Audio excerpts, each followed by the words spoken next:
So what are the consequences overall? Generally, uh, non-reading or lack of reading leads to several problems. So one of the problems is deficient general and subject knowledge on the part of the students.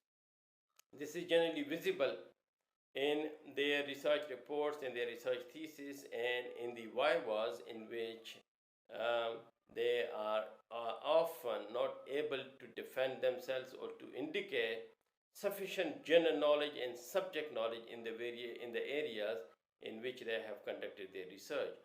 Then inadequate research knowledge and skills, again because of the non-reading attitude, the research students often indicate inadequate research knowledge and skills. In many cases, they fail to even rationalize or justify the methodological choices or the particular statistical um, or thematic analysis that they have done in their studies. Um, then insufficient reading and writing practice is another consequence uh, of the attitude of the non-reading attitude of research students, uh, because they are not interested in reading and writing.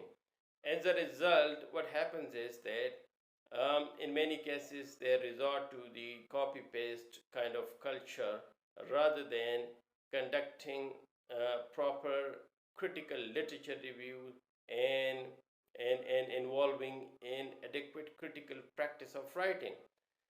Then the next result or consequence of this is inadequate development and presentation of research proposals, research methodology sections, analyses, discussions, and research reports. Again, most often it is visible in the research reports, in the research theses, that the research proposals are not properly developed and presented. The methodology sections are deficient. The analyses are superficial. The discussion section is quite descriptive, and generally the research reports are not written um, a, um, at a level that is acceptable at the research degree level.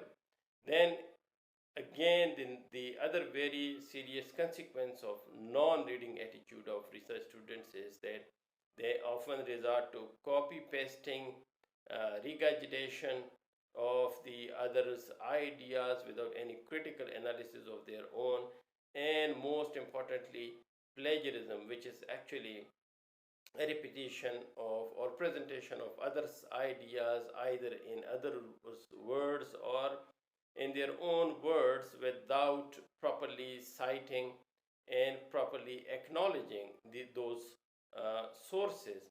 And so, overall, because of the non reading attitude of research students, what happens is that the result is an overall low quality of research, both in terms of conceptualization or conceiving the process of conceiving of research, the conduct of research, and the ultimate outcomes of research.